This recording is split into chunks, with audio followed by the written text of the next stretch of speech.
Hello and welcome to Cup of Cosmology, the place for all your questions about the universe.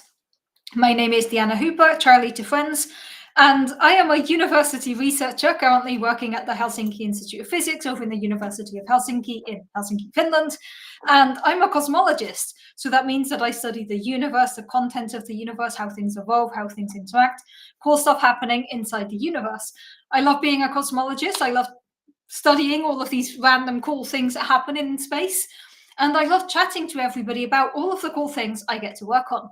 So for anyone who doesn't yet know, Cup of Cosmology is an interactive stream.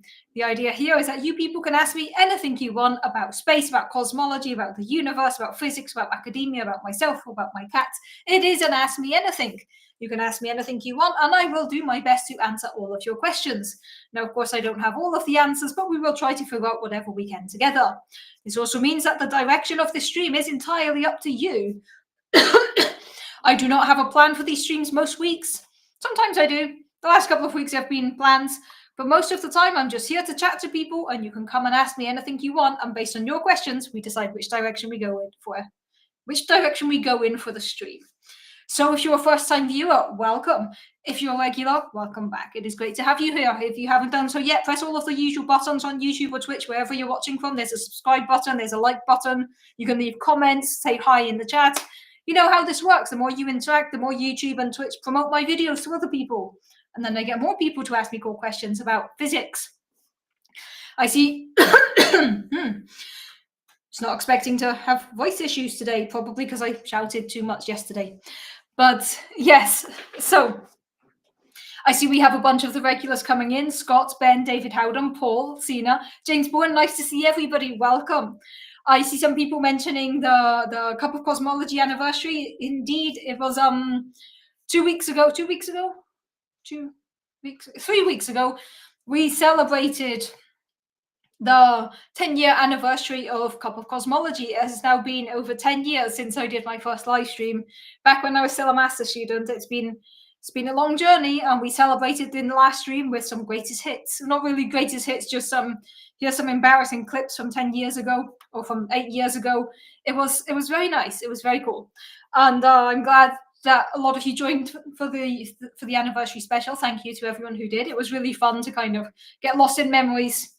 So that was very, very cool. So thank you everyone for joining the anniversary special a couple of weeks back. And now I've been on holiday, and then I was at an event, but now I'm back and ready to chat to everyone about cosmology. And I see we have a bunch of questions already coming in and a bunch of things already being discussed. But first of all, I see there's people mentioning the supermoon and the lunar eclipse today. The blood moon tonight. Yes, many different names for this, but there is indeed a lunar eclipse today. This is when you have the sun, you have the moon, you have the earth. When the moon goes in between, that's the wrong way. When the earth goes in between the sun and the moon, you get a lunar eclipse where the earth's shadow is visible on the moon. So you get a very cool lunar eclipse that is happening today. If you're somewhere where you have good night sky, do go look at the moon. It is very, very cool to see. And also it's one of the super moons, so it looks brighter. Now, of course, the moon is not actually the moon as it orbits around the earth sometimes gets slightly closer, sometimes a bit further away. And when it's at its kind of slightly closer, we get supermoon or blood moon because it appears slightly red because of the way it raises in the night sky. Anyway, today there is a lunar eclipse, which is something I should have prepared for and completely forgot was happening today.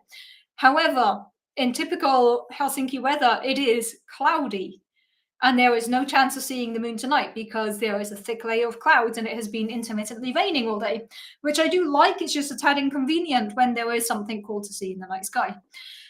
I have personally had very bad luck with eclipses in general. Every time I've tried to see one or taken my telescope out to see one, it has been very cloudy or very rainy. I remember even the Venus transit back in 2008. 2008? No, it can't be that long ago. Yeah, it was 2011. The Venus transit in 2011. And I camped out all night with my telescope to see the transit. And just before the transit, about 10 minutes beforehand, the cloud settled in front of the sun and blocked the transit.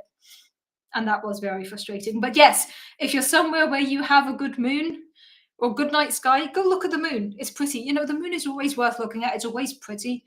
Whatever the moon is doing, it's pretty. But when there's an eclipse, it's extra special. You get to kind of appreciate how things move. And also, during a lunar eclipse, you get to see the shadow of the Earth on the moon, and you get to see a nice round shadow, in case anyone had any doubts about the shape of the planet. Which I don't think anyone here has any doubts about that.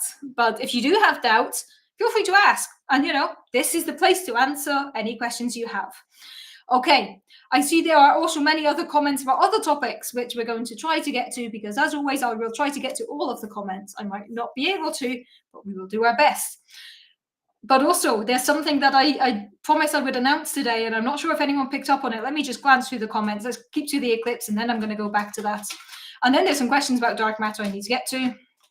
Okay, comment from Prathia, the moon should be directly above here, but right now it's too cloudy and rainy. I feel you. Yeah, too cloudy where David Howden is. Yep, yeah. Sorry about that. It is unfortunately cloudy for a lot of people when the lunar eclipse happens. Just bad luck. So there are many good questions that I want to get to, but I want to a quick announcement, because I've been doing Cup of Cosmology for 10 years. I've shared a lot of my academic journey with all of you, and I have a small announcement in that regard, personal announcement, which some of you might have picked up on. You're all used to my introduction. It's been the same introduction for years now of, hi, welcome to Cup of Cosmology, the place for all your questions about the universe. You know the introduction. There was a difference in what I said in my introduction today. Did anyone pick up on it? I even stumbled slightly when I said it. I'm going to let you think about it. If no one picked up on it, no worries. So as of last week, basically, as of officially it's been backdated to July, but technically I got the news very recently and I can now share the news. I am no longer a postdoctoral researcher. I am now a university researcher, which comes with zero added job stability, but it does come with a fancy title, more responsibility, and a nice pay rise to go with it. So I can no longer start these streams by saying I'm a postdoc at the University of Helsinki. I am now actually a university researcher. Indeed, David Howden, I did not say postdoc. Well done. You picked up on that. Yes, I did say I'm a university researcher, which is my fancy new title, and it's been backdated to July. So officially now I've been a university researcher for a couple of months, but it officially started like a few months ago. And with that, I've also signed a 2-year contract. So I now have a job for another 2 years and 3 months, which in academia is a long time. But yes, so I am now officially a university researcher at the Helsinki Institute of Physics, which is a very fancy title. Doesn't necessarily come with any stability or long-term stuff. It's just a fancy title. It's also one of those things that it's a title that is maybe university specific, and if I say I'm a university researcher, not everyone will know what academic stage that is, because some people have different titles. So there's, like, in the UK, there's positions for readers or lecturers that are not necessarily the same. Anyway, yes, university researcher is my official new title, and it's going to take me a while to get used to saying that. I got the news recently, and then I think it was last week, someone sent an email introducing me to a student and was just like, this is university researcher. And I was like, wait, oh yeah, that's me now. That's me. I'm no longer a postdoc. Yes, I do not get a new car or a butler. Do not get anything fancy like that. I just over the last year, I've had a lot more responsibility because I've been managing the LISA component of the Finnish data center, which are a lot of fancy words just to say that I've had a lot of responsibility over the last year, and this kind of job title change reflects the fact that I've had an increase in responsibility over the last year, and my responsibilities were beyond that of a postdoc, and therefore I am now a university researcher. And in Finland, that means that I'm now at career stage 3, which is the Finnish classification. I've just moved from career stage 2 to career stage 3, if that means anything to you if you're in the Finnish system. Otherwise, it's a new fancy title. So wanted to share that all with you, because you all have been with me since my master student days. So now you can say you knew me as a master student, as a PhD student, as a postdoc, and as a university researcher. So just wanted to share that with everyone. And thank you for the congratulations that I'm seeing here. And Yes, I see there's a comment from David Howden here that surely you are still a postdoc unless you secretly invented time travel and are back before your doctorate. Yes, technically I am still a postdoc in the sense that my doctorate is in my past, but also,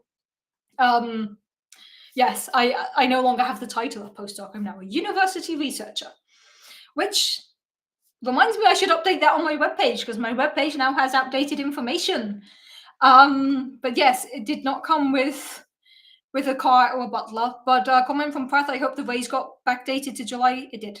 Yes, both the pay rise and the job title got backdated to July, which is something that had been agreed upon. Like this, I'm announcing it now, but this has been a negotiated process that started in May, but it only became official kind of like last week, or as of 1st of September is when we signed everything. So now it's official. But this is why I didn't announce it in the previous stream, but it's now yes. Is Career Stage 3 a Finnish thing or a Finnish university thing? It's kind of a Finnish academic thing. So if you're somewhat in academia in Finland, there are these career stages, and there's a list of what kind of responsibilities and expectations there are at different career stages. And the postdoc is career stage 2, PhD student is career stage 1, and full professors are career stages 4. So now I'm career stage 3. So I've just moved up in career stage, which again doesn't come with long-term stability. It just comes with the expectation that I now have more responsibilities, and also that I will be performing slightly different tasks. But these are tasks that I've already been performing for the last year. So this job title this job change or job title change just kind of more accurately reflects the work that I've been doing for the last year, and that I will be doing for the next few years as well. Yes. So yeah, that's the news, and I'm glad someone heard it there. Can you just keep calling me Cosmology Supremo? I mean, you can. I'm not going to stop you. That's not a title I would use to describe myself, but refer to me however you want, as long as you do so kindly. Yes. Okay. But yes, now I officially have to refer to myself as a university researcher, which just sounds fancy. And I like that new title. It's a new title. Also, I just mentioned like the increase of responsibilities over the last year. And some of you have heard me talk about the data center that I've been referring to for the past year, which is what I'm working on these days. And I know that is vague, and I've realized that people don't actually know what a data center is or what I'm doing with it, which is why I've written the next blog post for the University of Helsinki, the Helsinki Institute of Physics. We have a monthly blog with some very cool articles written by people in the group, and they either about research or about conferences or about stuff that we're doing. The intended target is other people in the university, but it's also assumed that the people reading it are not experts on the topic that you're writing about. So it's usually a bit of a broader audience. So tomorrow there will be a new blog post published, which is all about a data center and what a data center is. What I've been doing with the data center. I've written the blog post. It will appear in like 5 hours. Once it's at 4 hours, it will appear tomorrow. Once it's out, I will link to it in all the relevant places, so then you can go find it. Yes. We all took a vote, and we're going to give you a cup of Cosmology promotion also. Okay, thank you. Let me know what the cup of Cosmology approved promotion is. I'm happy to get a cup of Cosmology promotion too, as long as that doesn't involve even more responsibility. Which career stage do people stop confusing you with a cosmetologist? It's always going to happen. People confuse cosmology and cosmetology, astronomy and astrology. It always happens. People are not familiar with these words and mix them up. That's fine. Gives me the chance to show people about all the cool stuff about cosmology. Thank you for everyone here sending congratulations. I very much appreciate all of the wishes that I'm getting in the comments. Thank you. Okay. So enough rambling about me.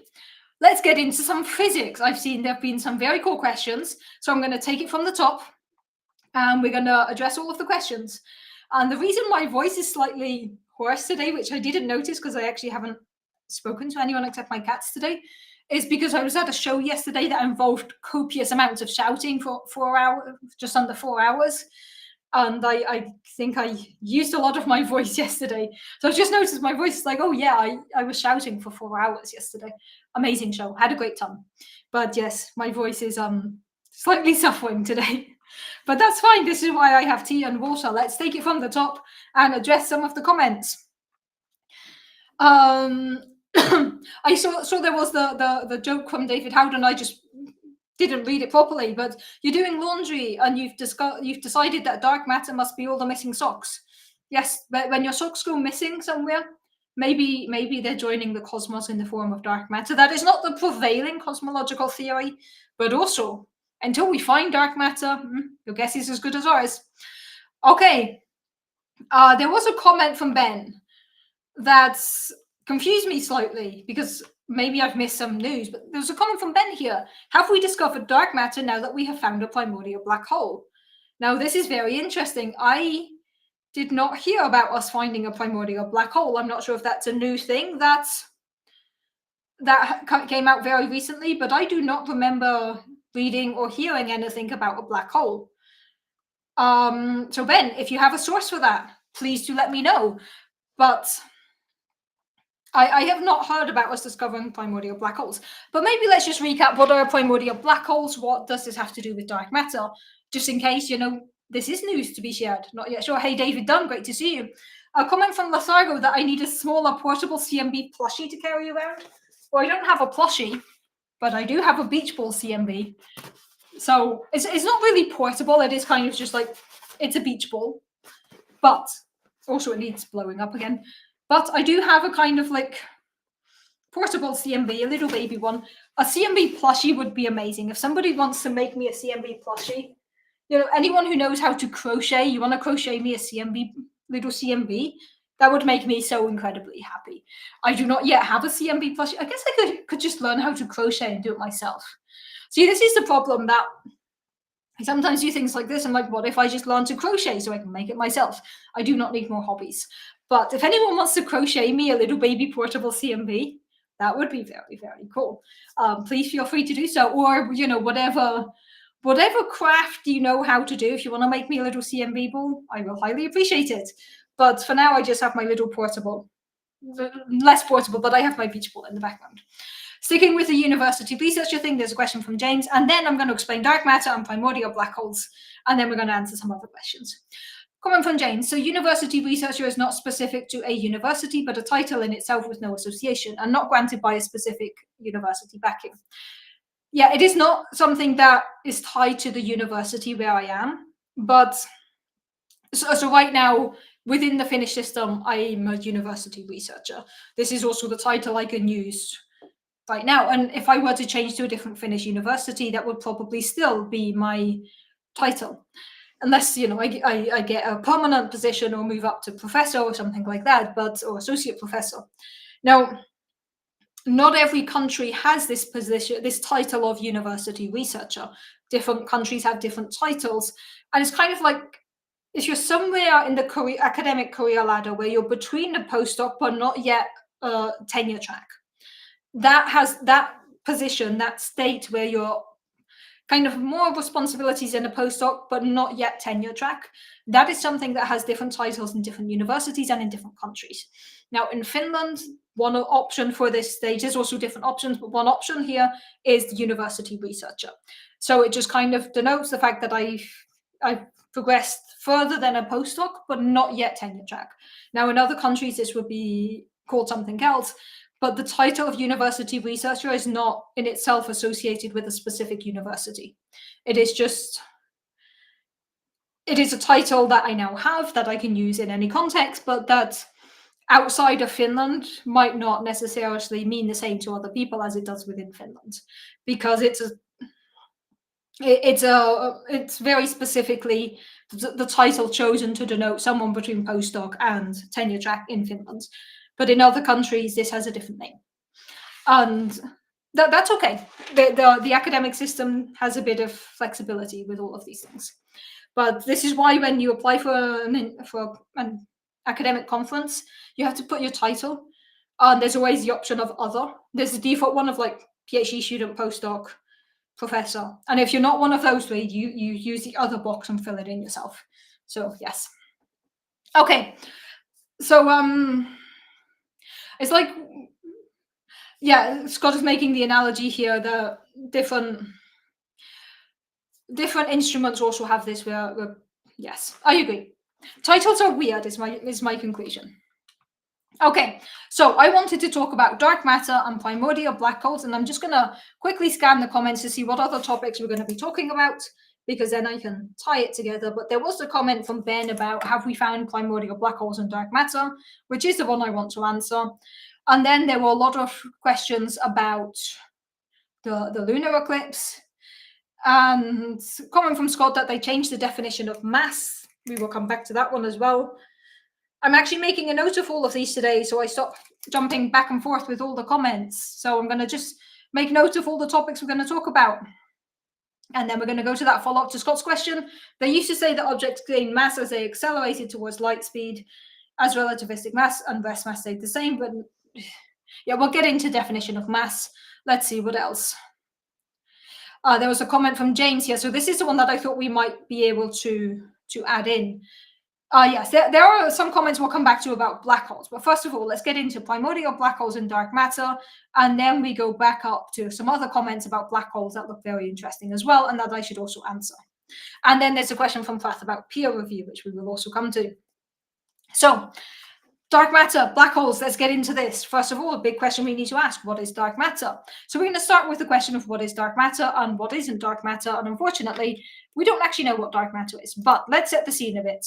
And bear with me while I just change slides, because I cannot change slides before putting it on screen, which is slightly annoying, but that's okay. It's the way the new Restream Studio works, and we're just going to deal with it. Okay, so the universe, as we know, it has three main components. Everything we see, everything we're accustomed to, everything from me to my tea to my surprisingly calm cat, all of this is normal matter. Normal matter only accounts for 5% of the energy budget of the observable universe. There is another 26.2% in the form of dark matter. Dark matter is this weird type of matter that is dry. Dark matter is this weird type of matter that interacts gravitationally but does not interact electromagnetically. This means that dark matter does not reflect light, it does not emit light, it does not absorb light as far as dark matter is concerned. Light is not there as far as light is concerned, dark matter is not there other than gravitationally. This means that dark matter is invisible, but it is also 5 times more abundant than normal matter. Then there is this remaining almost 69%, which is in the form of dark energy. So dark energy is this weird type of energy that is driving the accelerated expansion of the universe, and that's pretty much all we know about dark energy. Now, where do these numbers come from? How do we know that we have 5% normal matter, 26% dark matter, 69% dark energy? We know that primarily through the CMB, the cosmic microwave background radiation. This is the oldest light in the universe. This is a snapshot of what the universe looked like 380,000 years after the end of inflation. At this time, there were 3 main things in the universe: protons, electrons, and photons, particles of light. These were all bumping into each other, constantly interacting. As the universe gradually cooled down, protons and electrons could combine together to form the first atoms in the universe, the first hydrogen. And at this point, the photons, the particles of light, broke away, and they have been traveling freely through the universe ever since. Today, the CMB, the cosmic microwave background radiation, or these photons, make up the cosmic microwave background radiation, which means they're behind everything else in the cosmos. Their wavelength has been shifted to the microwave range of the electromagnetic spectrum, and they are background because they're behind everything else. While these photons are an average temperature of 2.73 degrees Kelvin, minus 270 degrees Celsius, maybe, I believe, minus 440 Fahrenheit, something like that in freedom units. Very cold. While this cosmic microwave background is at an average temperature, there are tiny, tiny, tiny differences here, which we represent as blue and orange spots. Blue ones being slightly colder, orange ones being slightly warmer. And based on how many blue spots and orange spots there are, and how big the orange splodges and blue splodges are, we can figure out what the universe is made of. And thanks to this, we know that the universe has basically these ingredients: 5% dark matter, 5% normal matter, 26% dark matter, 69% dark energy. Now, the big problem here is that we don't actually know what dark energy is, and we do not know what dark matter is. The things we do know about dark matter is that dark matter interacts gravitationally, but it does not interact electromagnetically. We also have some limits on how big dark matter is, how massive dark matter is, because if it's too small, we wouldn't have enough of it to explain the CMB. If it's too large, it would mess up how galaxies look around us. This tea is currently very slightly too hot, and I made it 30 minutes ago. Yeah, about 460 is 0 Kelvin, so a bit above 0 Kelvin. I think like 440 sounds about right to me, minus 440 Fahrenheit, cold. Fahrenheit scale makes no sense. Celsius makes sense. Water freezes at 0, water boils at 100. What is Fahrenheit? Like water freezes at 32 and water boils at some? No idea. It's a weird scale. Although I have seen people say, why are we using a temperature scale that is based on water? I am not water, I am a people. Yes, anyway, Celsius makes more sense. Tangent. So we don't know what dark matter is, but we have a few ideas. Now, until we actually find dark matter, we can come up with many, many different ideas, ranging from plausible particle models to space dragons. Now, it's probably not space dragons, but because we haven't found dark matter, you can have many different possibilities. Now, one of the most widely researched and considered option is the idea that dark matter is made of primordial black holes. Now, when we think about black holes, we think about stars that have reached the end of their lifetime and collapse. This is the standard idea of a black hole. A star is a constant battle of pressure pushing things outwards and gravity pulling things inwards. When a star reaches the end of its lifetime, what often happens is pressure will take over a bit, then gravity takes over and vice versa, until eventually the core of the star collapses into a black hole and all of the outer layers of the star are pushed away as a supernova, sending elements throughout the galaxy, which then sets the seed for every life that we have in the universe. Which is why we say that we are made of stardust, because most of the atoms in your body come from dying stars. So 212 Fahrenheit is where water boils. This makes no sense. I'm sorry. That makes no sense. Fahrenheit is a weird scale. Yeah, I've seen it advertised as like Fahrenheit makes sense because 0 degrees is cold for a human and 100 Fahrenheit is hot for a human. No, that is a weird scale. But as I was saying, when we think about black holes, we tend to think about stars that have reached the end of their lifetime and collapse. And that is a general idea for black holes. But there's another type of black hole we can consider, which are primordial black holes. So primordial black holes would be black holes that are formed in the really, really early infancy of the universe. And it's basically when you have regions of space-time that are so dense, they can directly collapse to form a black hole without going through all of the stellar evolution stages. So it's not a collapsed star, it's a collapsed patch of the universe, or a collapsed patch of space-time, where it just got so dense that it automatically collapsed into a black hole. Now, these would be black holes that would have been produced billions of years ago, like 13 billion years ago, close to the start of the universe. And primordial black holes are a very interesting idea. We have not to date found any primordial black holes. They would be very long-lived black holes that would have specific masses. Now, one of the reasons that people are very interested in primordial black holes is they could be a fraction of all of the dark matter. Now, primordial black holes would act as a massive object that interacts gravitationally but does not emit light. So it sounds a lot like dark matter. And if you have enough primordial black holes, you could use that to explain the dark matter that we see today. Now, we do not think that stellar black holes could be the dark matter, because for one, there's not enough of them, and secondly, they would be too big. However, primordial black holes, because they can just form from the universe collapsing, the slightly different mass range, so they could actually account for some of the dark matter. However, there are a lot of caveats here, like you need to produce the primordial black holes in a specific way, and you need to have different properties of the primordial black holes, and they need to be produced at a specific time in order to be the dark matter today.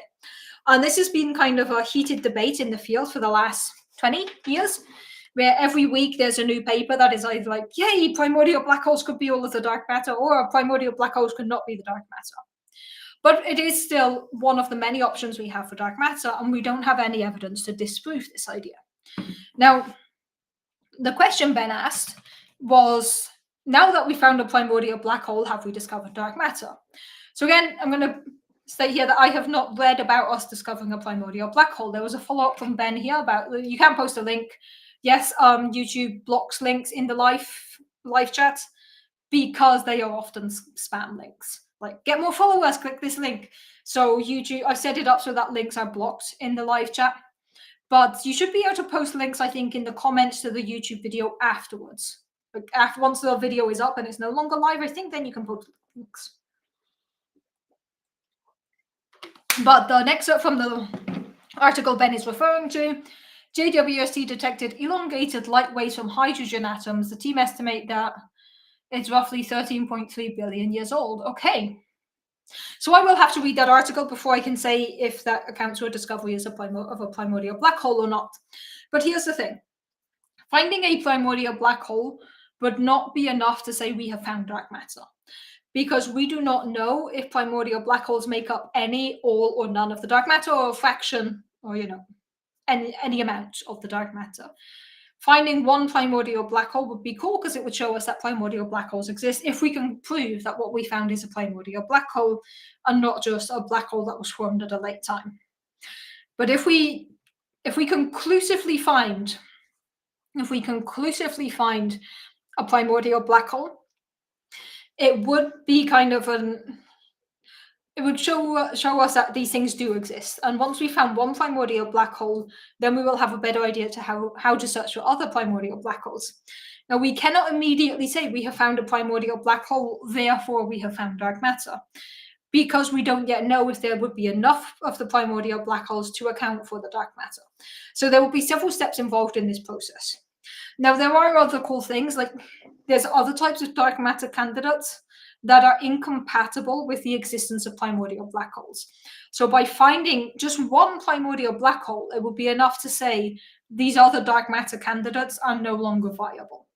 So finding a primordial black hole, confirming that this would actually be a primordial black hole, would definitely help us with investigating dark matter, but it would not be enough. Like, one primordial black hole would not be enough to say we have found dark matter, because in that regard, we could also say, like, we already have a particle in the universe that barely interacts, that travels really quickly, and that doesn't interact with light, does interact gravitationally. These are neutrinos. We have already found these. However, we know there are not enough neutrinos in the universe to account for all of the dark matter. Now, you could say dark matter is made up of a combination of things, including neutrinos. But discovering neutrinos is not enough to say dark matter, because we know that it's not the full explanation. And because the topic of primordial black holes is still ongoing debate whether it can or cannot be the dark matter, finding a primordial black hole is not enough to say we have found dark matter, but it would definitely advance dark matter research, and it would be really, really interesting. So that would definitely be very, very, very cool. Now, I'm just wondering if I can do something here. No, I was going to see if I could make you a mod, Ben, because then you would be able to post the link, but I can't make you a mod from Restream because I'm not actually on the YouTube interface. I'm on the Restream interface because I go out to both YouTube and Twitch, which means I don't have a lot of control over how YouTube responds right now, and I don't have any buttons here to allow you to post links. But do send me the link if you can. If you give me enough information, I'll find the link. A comment from Paul here related to this. I see there's a lot of debate about Fahrenheit. I'm going to ignore all the debate about Fahrenheit. Yeah, Fahrenheit is weird.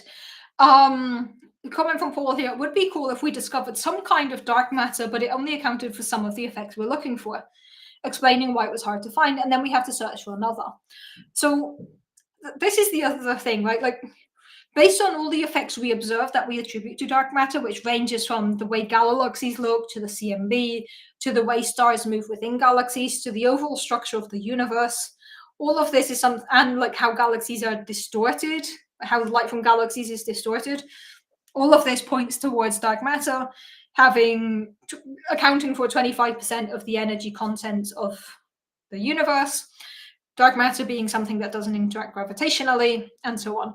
So if we find something that is dark matter but is not abundant enough, or there's not enough of it to explain or to make up the 25% that we need, then we would need something else. Now, there is the idea of why should we expect dark matter to only be one thing?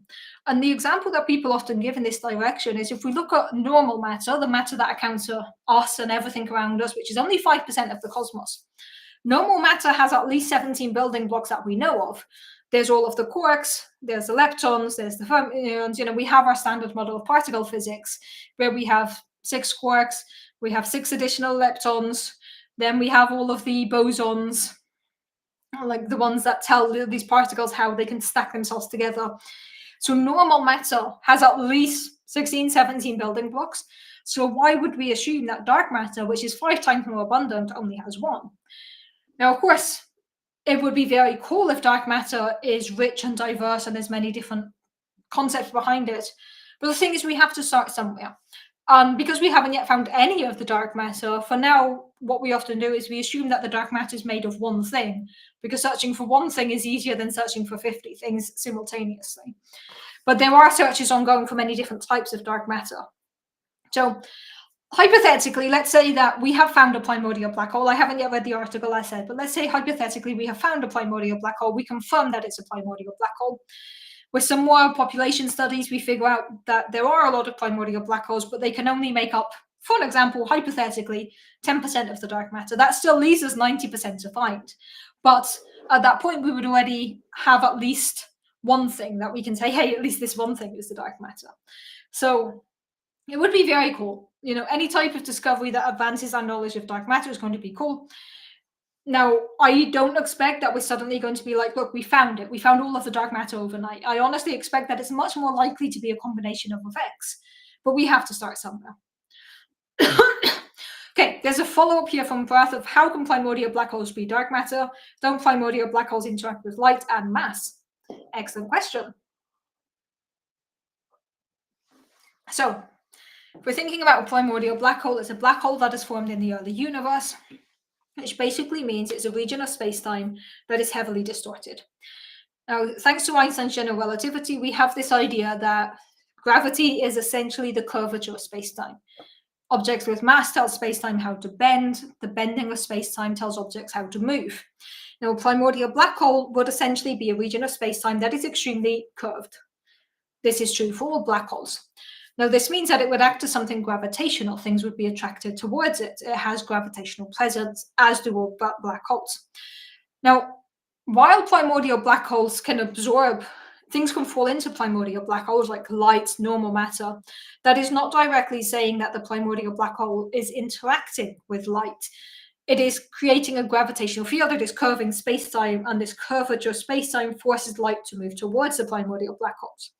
But when we talk about something interacting with light, what we really mean is an exchange of photons or electrons, kind of like a current going through, or a light beam that can have some type of bouncing off of something. When you're looking at something, it's particles of light, it's photons bumping into your eyes and creating the signal. Anytime we're talking about something interacting with light, it really means whether it can talk to the photons. Now, if we're thinking of primordial black holes, they will not actually be in any way talking to the photons.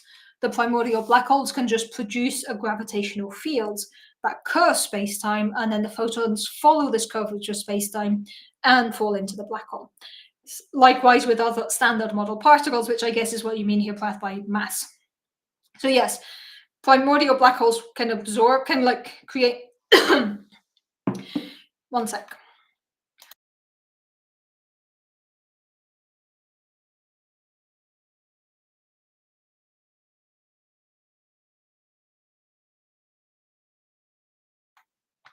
Just after my holiday recently, I got a cold, and the cold cleared after a few days, but I've been left with a residue cough, which is really annoying. It actually kind of feels like it's partly triggered my asthma again, because I've had these really terrible coughing fits. It is extremely annoying. I hope this one will clear. I feel like there's something there, and this won't be a 5-minute long coughing fit again. I'm over all of the other cold symptoms. I just have this lingering cough that is annoying me so much. Okay, I'm hopeful that is going to clear. Apologies for the slight interruption there. So yes, Primordial black holes do not technically interact with light. Primordial black holes distort space-time, and this curvature of space-time, this distortion of space-time, causes light and other particles and other massive things to fall into the primordial black hole. So in this sense, primordial black holes are something that interact gravitationally, but don't have any other interactions, and therefore they behave a lot like what we say dark matter does. But you would need a lot of primordial black holes to account for all of the dark matter, and it is still unclear if we have enough, if we have the ability to produce, or not us personally, it's still unclear if the universe could have produced enough primordial black holes in order to account for all of the dark matter that we see today.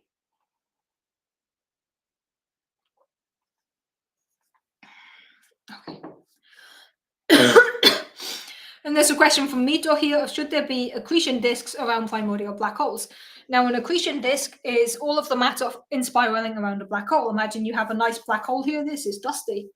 This black hole has not been used for a while. Imagine you have a black hole here. Now, as matter, most black holes are rotating. Now, as a black hole is rotating, objects coming close by are going to get sucked up by the gravitational presence or by the gravitational field. Now, most objects do not immediately fall into a black hole. What happens is they will get caught in this accretion disk and gradually spiral around and around and around and eventually fall in. The accretion disk is this kind of red-blue thing you can see on the outside of my nice angry black hole here.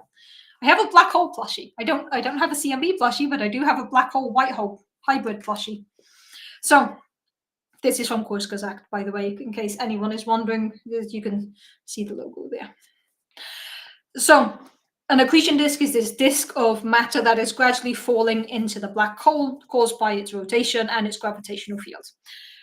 There is no reason to assume that primordial black holes wouldn't have an accretion disk. Essentially, a primordial black hole behaves exactly the same way as a normal black hole, except it was produced earlier on in the universe and it has a slightly different mass. Primordial black holes also might help explain where supermassive black holes come from. So we know that at the center of every galaxy, there is a supermassive black hole. And we're not completely sure how black holes get that big. We're talking about like billions of times the mass of the sun, whereas a normal stellar mass black hole is like 30 times the mass of the sun. But if primordial black holes were around and enough of them crashed together, they could eventually set the seeds for supermassive black holes. So, recap. Primordial black holes behave exactly the same as a normal black hole. The only thing that's different is the way they were formed. Primordial black holes would have been formed in the really early universe. They don't go through the stellar evolution stage. It's just a region of space-time that collapses to form a black hole. Now, if there's enough primordial black holes and if they were produced in the right circumstances, with many other caveats and many other ifs, primordial black holes could account for dark matter, some or all of the dark matter. Therefore, if we find a primordial black hole, which I'm not yet sure if we have, but there might have been an update in this regard. If we find a primordial black hole, this does not necessarily mean we find dark matter, but it does get us a bit closer to understanding this, and it will help us narrow down what dark matter can and can't be. If we find a lot of primordial black holes, then we might be able to say primordial black holes are the dark matter. And that would be really, really funny if that is the case, because it's been such a heated debate that if that turns out to be the answer for dark matter, I personally would enjoy it a lot. Also because I've written a paper on primordial black holes. To be fair, I've written papers on like 7 different dark matter models. 7, 3, 4. Yeah, 7 different dark matter models. 8. I forgot one. Yes, I've written papers on 8 different dark matter models. You know, I'm casting a wide net. Then I can say, like, if dark matter ends up being any of these things that I've published on, I can be like, hey, I wrote a paper on this. Called it. No, I just looked at many different types of dark matter. I will be looking at another type of dark matter for the next year as well, like not directly looking at it, but investigating if we can use gravitational waves to look for dark matter, because why not? Throw the kitchen sink at dark matter at this point, throw everything at it. Comment from Scotty: primordial black holes could also be extremely small. Yes, indeed. Primordial black holes could also be extremely small. Now, as mentioned before, when we talk about stars collapsing, there's a certain amount of mass that you need in order for a star to collapse into a black hole. So this gives a kind of range of masses for stellar mass black holes. Primordial black holes might have formed in the early universe, or primordial black holes, if they exist, would have formed in the early universe. They don't have such stringent mass ranges for their formation. They can form with much less mass than a stellar mass black hole. This is also something that is exciting with LIGO Virgo ground-based gravitational wave detectors, which are looking for ripples in the cosmos caused by any massive object, such as black holes smashing together. Now, the black holes that we have found with LIGO and Virgo, which are over 100 by now, seem to be a bit different mass range to what we expected. So some people think that this could potentially be a hint of primordial black holes. TBC, to be confirmed. But yes, I will check out the article that Ben mentioned about have we found a primordial black hole, and I'll get back to you in the next live stream, because that is a very interesting topic, and that is definitely something we should absolutely think about and talk about. And that might be the thing I present in the next journal club. We'll see. That's always nice to find papers that I can present at work in the journal club, because then I don't need to think about papers. Okay, so that was a great question about primordial black holes and dark matter. But right at the beginning of the stream, there were a couple of other questions about black holes that I wanted to get to. So let's just scroll back to the top of the comments and get to the other questions about black holes, because there were some very cool questions I wanted to talk about. And of course, we talked about the supermoon. Then there was the question, where were we here? Right. There's a question from James. Although unknown what's inside a black hole, why isn't all its matter compressed into severe density like a neutron star, as opposed to expanding to become fatter? Okay, so going back to black holes, here's a fun thing that we have no idea what happens inside a black hole. I'd bring out my plushie again. Now, around every black hole, there is this thing here that we call the event horizon. The event horizon is the point of no return. Anything traveling around a black hole could still potentially escape. Once you hit the event horizon, the gravitational pull is so intense that you would have to travel faster than light in a vacuum in order to escape the gravitational pull of the black hole. As far as we know, nothing in the universe can travel faster than light in a vacuum, which means technically nothing can escape from a black hole. Once you cross the event horizon, there is no coming back. This also means that we cannot actually get any information about what happens inside a black hole. We have no idea what's happening inside a black hole because there is no information that can come beyond the event horizon.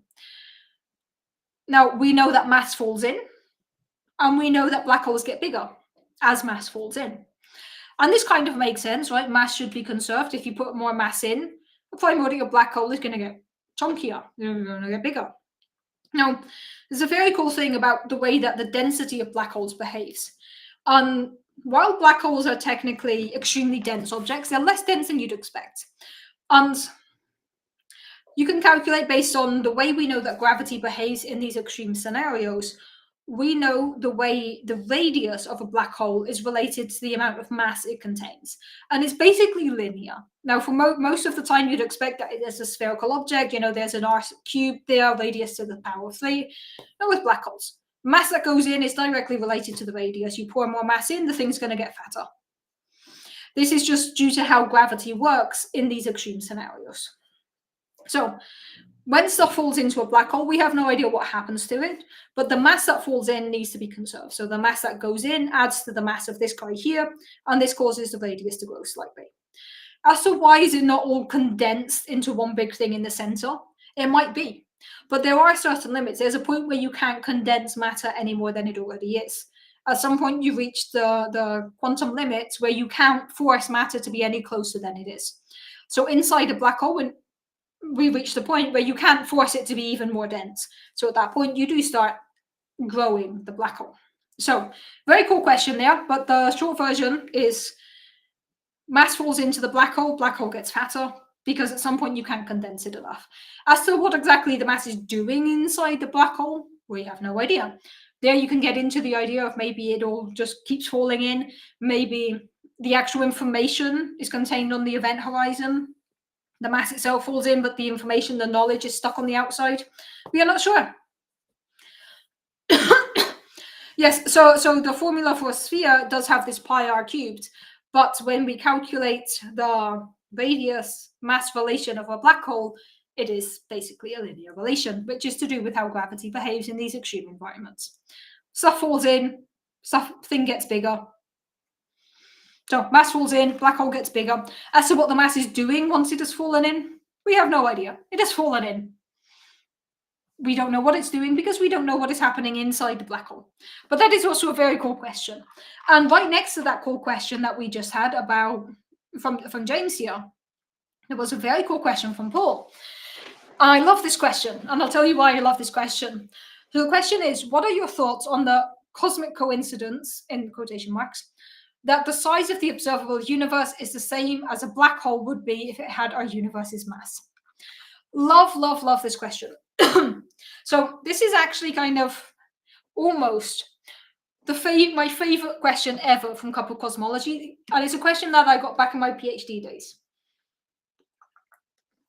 So I got the question at some point of, if you took all the mass in the universe and you condensed it into a black hole, how big would the resulting black hole be? So I calculated this. I was like, cool question, let me calculate it. So I calculated it, and the number you pull out is the radius of the observable universe. So basically, if you take all of the mass of a black hole, sorry, all of the mass of the universe, and you condense it to form a black hole, what you end up pulling out is the size of the universe. And this leads to the fun questions of, are we actually saying here that the universe is a black hole? Are we saying that the universe is basically behaving like a black hole? And essentially, yes, because it comes down to the way we have defined things in the universe. Now, when we talk about the mass of the universe, you can't take the whole universe and weigh it out. When I show this pie chart here, and I say, like, 25% of the mass of the universe is in the form of dark matter, what does it mean? You can't put the universe on a scale and figure out what it's made of. So when we talk about this, what we're actually talking about is the energy density. And this is something we can calculate based on how things behave and how things interact. We can calculate the energy density. Then we say that if our universe is flat, the total energy density of the universe is 1 in some units. If the universe has different amounts of curvature, this would be plus or minus something. But we define it so that if you add all the components up in the universe, you get 100%. This seems like a logical way of doing it. Now, there could be extra energy in the form of curvature, but we have not yet found any curvature. All our studies show that the universe is basically flat, which is a fun thing to think about. The universe is a 4-dimensional object, but it is flat. And this basically means that if you go far away from any gravitational presence in the universe where there's nothing, no stars, no galaxies, no planets, nothing, and you put a football there, if the universe is flat, it's going to stay there. If there's any type of curvature and you wait long enough, that ball is going to move. So based on everything we've been able to measure here, we know the universe is essentially flat. So we're saying if you put this object in the middle of the universe, away from everything else, it will not move. The universe is flat. Now, in a flat universe, we define that if you add together the energy density of matter, of radiation, of dark energy, of dark matter, you add all the components together, you should get 100%. This is kind of logical. However, this description kind of automatically implies that when we then do these calculations, if we take all of this energy density, we convert it into a black hole, you will pull out the size of the universe because of how we've defined things. But it's kind of deeper than that. When we think about the event horizon of a universe as being the point of no return, this is what we call a causal horizon. So things inside and outside have a different limit. Like, this is the point of causality. Once we go beyond that, we cannot define what is happening because this is where things stop. And this is the same way that we can visualize the edge, in quotation marks, of the observable universe. Now, the observable universe is the hypothetical region of the universe that has at some point been able to send us information. This means that anything beyond the observable universe, and again, we cannot think about things beyond the observable universe because we are limited to things inside the observable universe. Now, anything beyond the observable universe cannot in any way send us information, much like beyond the event horizon of a black hole, you cannot get information. So when we talk about the edge of the observable universe, the kind of boundary of the observable universe, this is the region of the universe that has had chance to send us information. or essentially, in technical terms, it's the part of the universe that is in causal contact with us. This means that there's a cause and effect between us and that point in the universe, or there could be. Anything beyond this is beyond our causal horizon, beyond the event horizon of the universe. So it is not so much a cosmic coincidence that if you take the mass of the observable universe and you turn it into a black hole, you pull out a black hole the size of the universe. This is not a coincidence. This is because the universe is flat, because of the way we define our energies and densities, and because essentially when we talk about the observable universe, we are talking about the event horizon of our own universe, and therefore everything inside is essentially inside a black hole or inside a certain event horizon. That does not mean our universe is behaving like a black hole. It just means gravitationally, when we pull out our equations, when we do general relativity, these concepts are equivalent. The causal horizon of the universe, of a flat universe, and the event horizon of a black hole are pretty much the same thing. Just depends which side of it you're on. You should not take away from this conversation that every black hole could have a baby universe inside it, or indeed a library. This is not the takeaway from this conversation. It's just that mathematically, these are pretty similar concepts. When we talk about the event horizon of the universe, the causal limit of the universe, kind of the observable universe, it is mathematically very similar. In a flat universe, it is mathematically very similar to how we talk about the event horizon of a black hole. So I'm not saying these are exactly the same, but they are very similar concepts.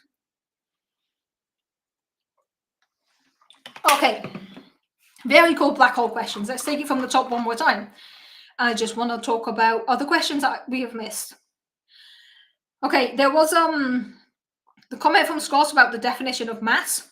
So there's different ways of defining mass, but there is the idea that objects moving through space-time have mass. But also there's a rest mass, which is the intrinsic energy that an object has just by existing. So these two are often intertwined. The way we define mass is like there's the intrinsic rest mass, there's the mass that is caused by the motion of something. Now, we kind of define mass as how much a thing, a particle or an object interacts with the Higgs field. And the Higgs field is what gives everything else mass, which is not a satisfying definition because that's more about its intrinsic mass. And then there's the mass of it doing stuff through the universe. So mass is not an easy concept to define. And if you feel like the definitions you're seeing in textbooks today have changed slightly to the definitions you saw of mass as a kid, that is quite likely because we are constantly updating, kind of adding a bit of nuance to how we define mass. Because we can think of mass in terms of gravity, where mass is how much something interacts with space-time. We can think of the intrinsic mass of being how much something interacts with the Higgs boson. So it is not necessarily an easy thing to define. So if you feel like the definition of mass has changed, that could be. But it is not an easy thing to define. And I'm just giving a short answer here because I feel like we could do a whole stream about what is mass. And in fact, we did a whole stream about what is mass back in the TTK days in Aachen. And I remember because the person who came on the stream with me to talk about mass prepared a whole slide deck of like equations, and I was confused. And I don't think it was necessarily the most efficient way of explaining mass. But yeah, we got really into the nitty-gritty. The thing is, at the end of the day, if you want to talk about the definition of mass, we need to bring up equations. But that is something we could perhaps talk more in depth about than what I just did. But that is something I would have to prepare in order to not say more stupid things than I usually do. But yes, if you're confused by the definition of mass, don't worry, so are scientists. Coming from Paul here, we cannot think about anything beyond the edge of the observable universe, but we can remember and think about stuff that used to be observable and expanded out beyond the rim. Yes. So there is a cool thing that the observable universe is constantly growing, because when we talk about the observable universe, again, we're talking about things that have had time to send us information. As the universe gets older, there are more things that could send us information. So our observable universe is constantly growing. It is constantly expanding. However, then there's also the fact that the universe itself is expanding and undergoing accelerated expansion, which is pushing things away. So if you can imagine, this is our observable universe. Our observable universe is growing, but at the same time, the rest of the universe around there is growing even faster. So right now, we are at a stage where, as the observable universe grows with the age of the universe progressing, more things are entering our horizon, more things are becoming visible that one, or more things are becoming available to us than they were in the past. However, if the universe keeps accelerating and this acceleration, sorry, if the universe keeps expanding and this expansion accelerates, which is what seems to be happening, at some point things will start moving out of our observable universe. So the question of like a billion years from now, how much observable universe will people have? So while the whole observable universe might be bigger or will be bigger, the amount of information contained in the observable universe will go down. So yeah, it's fun to think about that as the universe is undergoing accelerated expansion, things will be pushed away. But also as the universe is getting older, things enter our event horizon because they've just had more time to send us information. It's just a question of which one's going to go first. And we've had this exact situation in the early universe because we can always talk about the causal horizon of the universe. We can always talk about the observable universe throughout the history of the universe. And we can also always talk about the universe accelerating. If we think back to inflation, this hypothetical period of exponential expansion that we believe the universe experienced 13.8 billion years ago. At this point, the causal horizon grew very differently, like less than the actual universe itself. So things were pushed out, which then kind of re-entered our horizon. And in fact, this is a complicated explanation to why we have the CMB, why we have these things here.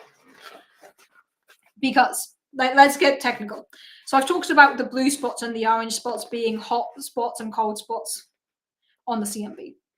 The hot and cold spots can actually be tied to regions of the universe that were more or less dense at the time when these photons broke away. If there's a more dense region, it takes longer for the photons to kind of climb out of that gravitational field and escape. So the hot and cold spots are actually related to over and under dense regions, so regions in the universe where there was a bit more density and a bit less density. Now, these regions where there's a bit more and a bit less density can actually be tied back to before inflation, a time when everything that we have access to today was in causal contact with everything else. There were tiny, tiny quantum fluctuations, basically vibrations in the field. The universe just had vibrations. Now, these vibrations, as inflation happened, these vibrations, where's my slinky toy? Here we go. Imagine you have a tiny, tiny fluctuation here. Tiny thing. Over more density at the top, less density at the bottom. Now, this is just a random fluctuation, quantum effect of the field in the early universe. Now, suddenly during inflation, these things are stretched. And they're stretched to the point that they go beyond the observable universe. Imagine your camera here, what you're seeing is the observable universe. This goes beyond the observable universe. Now, as the universe then expands, once inflation ends, the universe can gradually expand, it gets older. So these things gradually re-enter the event horizon. And when they re-enter, they become locked in. And this locking in is what then gives rise to the overdense and underdense regions of the CMB. Now, the cosmic microwave background radiation. Now, don't worry if you didn't follow what I just said. This was super technical, I'm aware. But this whole idea of the fact that there are kind of two horizons to consider, the actual size of the universe and the causal contact of the universe just based on the age and how fast light can travel, leads to the fact that there are different patches of different sizes that we need to think about when talking about how much of the universe do we have access to. During inflation, things could have been pushed out of our causal universe and then brought back in as the universe grew, both in time and in age, both in time and in space, or in age and in distance. And this is something that we will have to question again in the future as the universe accelerates. As the universe expands, if this expansion keeps accelerating, more things will be pushed out of our causal horizon. But as the universe is getting older, more things will come in. So the question, or it wasn't even a question, but the comment from Paul of like, will people in the future look at a different night sky? It's not exactly what you said, paraphrasing. Yes. And depending on whether the acceleration of the universe increases or not, they will have more things coming back into the horizon versus more things being pushed out. So it's very, very, very cool because this question, when I got asked it back picking up the initial question, so Paul asked about this kind of coincidence problem that the size of the observable universe is basically the size of a black hole of equivalent mass. When I got asked this question in my PhD and I did the calculation and I pulled out this number, I talked to my work colleagues about it and everyone was skeptical, like, no, no, no, no. And everyone did the calculation and everyone was like, oh, yeah, actually, you're right. And I've done entire streams dedicated to this question because it's such a cool question. There's also a blog post by Sean Carroll about it, and it basically reaches the same conclusion. What we are saying is the universe is flat. But it's such a cool question, and it hides so much. It's like, you think you're just asking about why does the size of the universe appear to be the size of a black hole, but also we're actually talking about how the event horizon of the universe behaves, how causality works, how the CMB was formed, and how the universe might look in the future. And that is really cool. And this is why I love that question. So thank you, Paul. It's a reformulation of a question I've answered before, but it is still, to date, my favorite question. And this is actually something that I wanted to mention in the 10-year anniversary. I was going to, apart from the videos that we showed, I did actually have a segment prepared of like my favorite questions, my top 3 questions in Cup of Cosmology. But then the video part and the recap that we did already lasted an hour and 40 minutes. And I was like, okay, we're done. But that was one of the things I was going to mention as my favorite question. So thank you for asking that again, because it is very cool to talk about that again. Coming back to the comments here, there was a question from Press. So the 13 billion light years is the diameter of the event horizon and not the singularity. Yes, but it's not 13 billion light years. 13 billion light years would be the size of the observable universe if the universe were not undergoing accelerated expansion. But because the universe is undergoing accelerated expansion, the size of the radius of the observable universe is actually 43 billion light years, sorry. And the reason for this, even though the universe is 13 billion years old, is because the accelerated expansion of the universe means we have been able to see things that would be beyond the event horizon if we were not undergoing accelerated expansion. Because the universe is undergoing accelerated expansion, the amount of stuff that we have access to is now much further away. So you can imagine a galaxy sent its light to us 13 billion years ago, but since sending that light to us, it has traveled another 30 billion light years away from us. So by now, when we're looking at light coming, not a galaxy, but like when we're looking at the light coming from the CMB, that is located 43 billion light years away, because the expansion of the universe means that it sent it earlier, because the universe is only 13.8 billion years old. So it sent it 13.8 billion years ago, but now that is located about 43 billion light years away. So the size of the observable universe, the event horizon of the observable universe, has a radius of 43, I think it's 43.6, maybe, around 43 billion light years, which is very cool. Okay. Question coming from James here. That black hole discussion is swimming in my head, and I fear many questions will be spawned, which will test the bad questions. Well, as always, there are no bad questions. There are no stupid questions. There are just questions waiting to be asked. If you have more black hole questions, keep them in your mind. Keep thinking about them, and ask me next time, because I am going to start wrapping up the stream in a few minutes. I'm going to do a quick recap to make sure I haven't missed things, and then we are going to start wrapping up the stream, because I am aware of the fact that I was shouting for 4 hours at a show yesterday, and that my voice hasn't completely recovered from that. I'm also aware that I'm chairing a meeting in 13 hours, so I should let my voice do some hint of recovery. It was a very fun show. Coming from Pat, you are more confused now than before. Oh no, that is not a good sign in science outreach. I know I dumped a lot of stuff here. Yes. I put a lot of stuff here. There was a lot of technical stuff. The last 15-20 minutes we got kind of technical here. So it was a very cool question. But yes, when we're talking about the way the way the event horizon of the causal horizon of the universe expands versus the expansion of the universe itself, it's complicated. And me throwing in the CMB and light waves was adding a layer of complication, but it's just something that is so cool. If anything is unclear, you can ask now, or think about it and ask me in the next stream, and then we can go through. Maybe in the next stream we can tackle this again a bit more calmly. Actually do a whole stream about, okay, let's Let's talk about black holes and causal horizons and event horizons, because I have diagrams for this. They're not loaded in my slide deck, but I have diagrams. You're chairing a conference at 10 p.m. local? No, at 10 a.m. local. 10 a.m. local is 13 hours from now. And it's not a conference, it's just a meeting, yes. But it's like 13 hours from now. So 13 hours from now should be 10 a.m. my time, because it is currently 9 p.m. my time. Yes. That should be how time works and time zones, I believe. So yes, I'm chairing a meeting at 10 a.m. tomorrow morning. Yes, a.m., not p.m. Okay, quickly recap some of the questions here. A comment from Scott, still talking about mass. I remember hearing that any object with mass would gain mass as it accelerated. That is true, to the point that if it could be traveling at the speed of light, it would have infinite mass. Also true. And that was the reason light speed travel was impossible, because you can't have infinite mass. Yes, that is essentially true.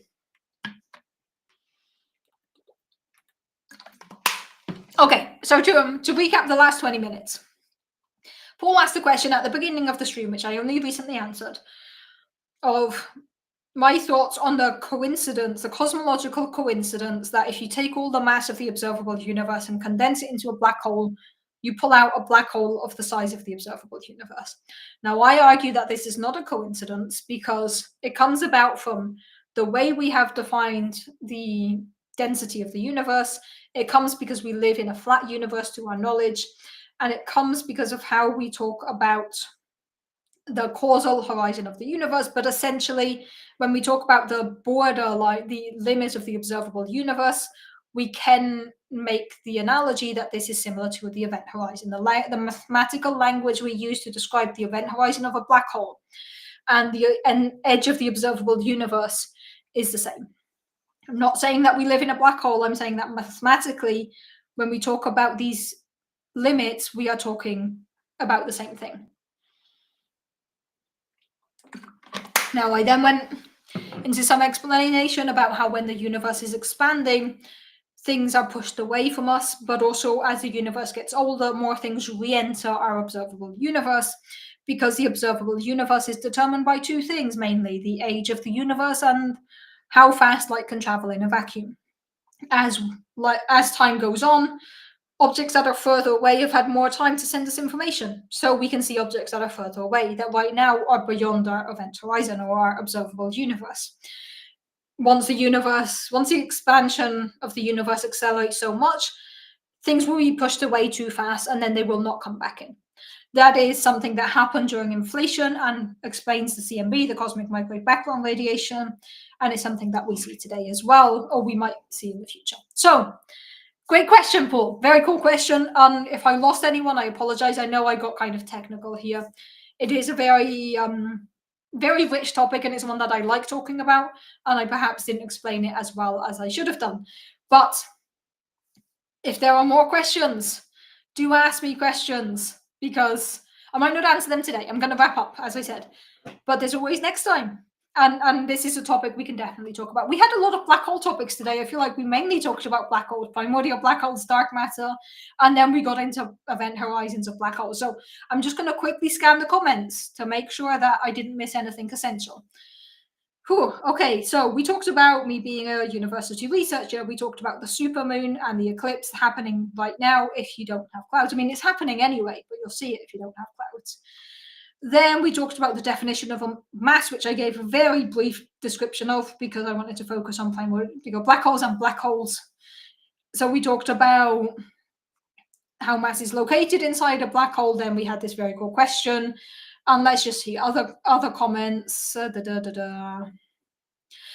was a comment when we were talking about eclipses from Scott that if it wasn't for the axial tilt of the Earth, we would have eclipses and lunar eclipses every month. That is true. If everything was on the same plane, we would always get eclipses, but things are tilted, so we don't always get eclipses.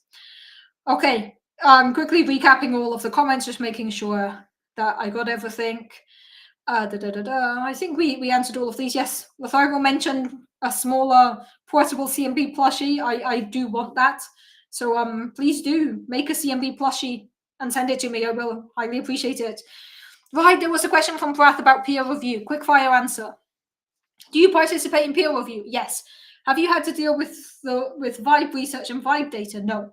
I don't know what vibe research and vibe data is other than doing a vibe check with my colleagues. But yes, peer review is something that we all participate in. I publish in journals and I'm also asked to review for journals. So then you get sent a paper and you're asked to review the contents scientifically. This is something that I have been doing since my PhD. Generally, the kind of rule of thumb that I try to do is I review as many papers as I publish each year, because then it's kind of contributing to the net system. So like if I'm publishing 2 or 3 papers this year, I will try to referee 2 or 3 papers. I will try to participate in peer review for 2 or 3 papers. These are always done anonymously, but yes, peer review is something that I do participate in on a pretty regular basis. I actually just recently sent off something that I had peer reviewed. And it's always, I think, is a very, very valuable process. And it can be frustrating both being on the receiving end and on the giving ends, but peer review is an essential part of the scientific process. A quick fire answer here. There was a question from Space Ghost Supreme. Hypothetically, if I could touch the edge of the universe, what would it be like? Well, if you're talking about the edge of the observable universe, you will never get there, because as you travel, your observable universe grows. And the universe itself doesn't technically have an edge, because the universe is infinite. The observable universe is not. But it's kind of like if you're in a video game and as you explore, like the map reveals itself as you explore new regions. That's what would happen in the universe. As you travel, your observable universe moves with you. So you would never reach the edge of the map, because anytime you go there, you suddenly get a new route. So it's like the map is revealed as you travel through the video game. So the observable universe is always a sphere located around you, because it's about what has had time to send you information. So if you travel, your observable universe is kind of going to travel with you. So you cannot reach the edge of the observable universe, and the universe itself doesn't have an edge. So you cannot touch the edge of the universe. That is my answer there. A cool question. Okay, we answer questions. I ranted about Fahrenheit. We talked about dark matter. We talked about primordial black holes. It's very cool topics. And then we went into this very long tangent, or a very long thing about black holes and event horizons. Paul is the nemesis of my mind today. Good comment here from James. So nice to see that you're causing intense thoughts for each other as well, and you're perturbing each other. That is very cool. After trying to read your shirt logo, it dawned on me that we only ever met the mirror image, mirror universe version. Indeed.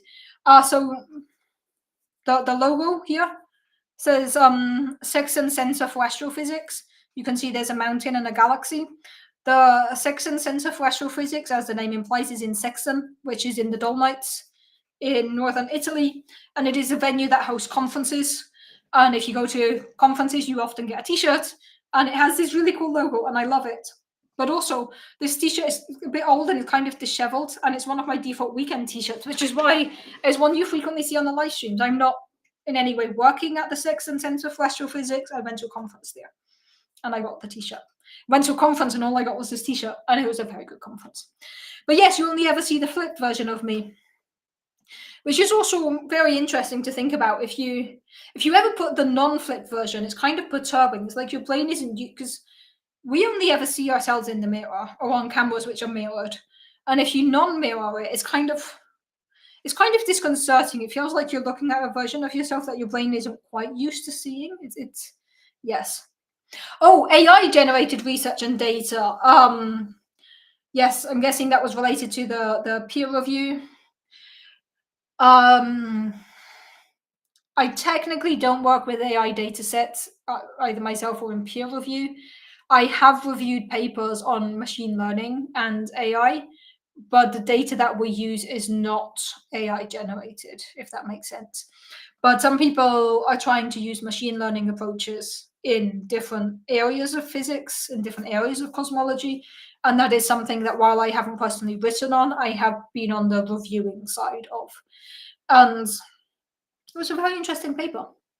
Okay, I love the scientific joke comment from Scott here. What do we want? Slow and gradual change. When do we want it? After peer review. Exactly. So coming back to the first question that we went into a long explanation of, there was a question from Ben of, we found a primordial black hole. Does this mean we found dark matter? And I was being very cautious because I haven't yet read that article. And I imagine that article still needs to go through extensive peer review. So before we make any claims of we have found dark matter, Let's do some extensive peer review of if we have even found a primordial black hole. Very, very cool questions today, everyone. This has been super fun. I love how in-depth we got with black holes and event horizons, and I got to use my black hole, white hole plushie, which is always nice. I got to show the CMB, which is always fun. Got to dust off my plushie. And the Slinky toy came out. We used all the props today. Why are you staring at me, Gutte? One of my cats is just staring at me. You've had dinner. Do you just want attention? He just wants attention. Okay. That is fine. They want attention. That is okay. He wants me to move to the sofa so he can sit with me and get fuss. So I should do that. My cats want me. Need to end the stream because my cats want me. And because I'm tired. Okay. So, as I mentioned at the beginning of the stream, I'm now a university researcher. I got a promotion. It's very cool. I'm super excited about it. Thank you for everyone who congratulated me on this. A Cup of Cosmology news. Cup of Cosmology will not be online next weekend because I will be at a party celebrating a friend's achievements. I think I will definitely not be back in time to do a stream, and I will definitely not have energy to do a stream. I will be at the party next Sunday, which means next Cup of Cosmology is in 2 weeks. So let me just check my calendar to make sure I don't have a conflicting event in 2 weeks. I do not. So next live stream should be on Sunday, 21st of September. As always, if you have questions that I haven't answered, you can email me, contact@cupofcosmology.com. You can get in touch mainly via... Yeah, so my Science Outreach Mastodon has been closed down and I haven't yet moved it. So if you want to get in touch with me, 2 main ways. Contact@cupofcosmology.com email address, and there is the Instagram account for Cup of Cosmology. Now, I will not be checking the DMs frequently, but the DMs are open for now. Do not make me regret that, people. Feel free to follow the Instagram Cup of Cosmology. Feel free to send me DMs there. I will get back to you eventually, at some point. But as always, this has been super, super fun, everyone. Next Cup of Cosmology should be in 2 weeks. That is 21st of September, same time as always, which means it's 8 p.m. in Finnish time, 7 p.m. if you're in mainland Europe, 1 p.m. if you're on the east coast of the US, 10 a.m. if you're on the west coast of the US. As always, there is a time zone converter on cupofcosmology.com where you can figure out when the next stream is in your own time zone. Or just make sure you subscribe to get notified when I go live. And even if you don't want to get notified, subscribe anyway. I appreciate it. Okay, thank you everyone for being here. This has been super fun. Thank you for all the questions, for all the comments. It's been great to chat today, to talk about black holes and all things related. Cup of Cosmology will be back in 2 weeks, and I hope to see you all then. And I hope in the meantime, you'll take care of each other and stay curious.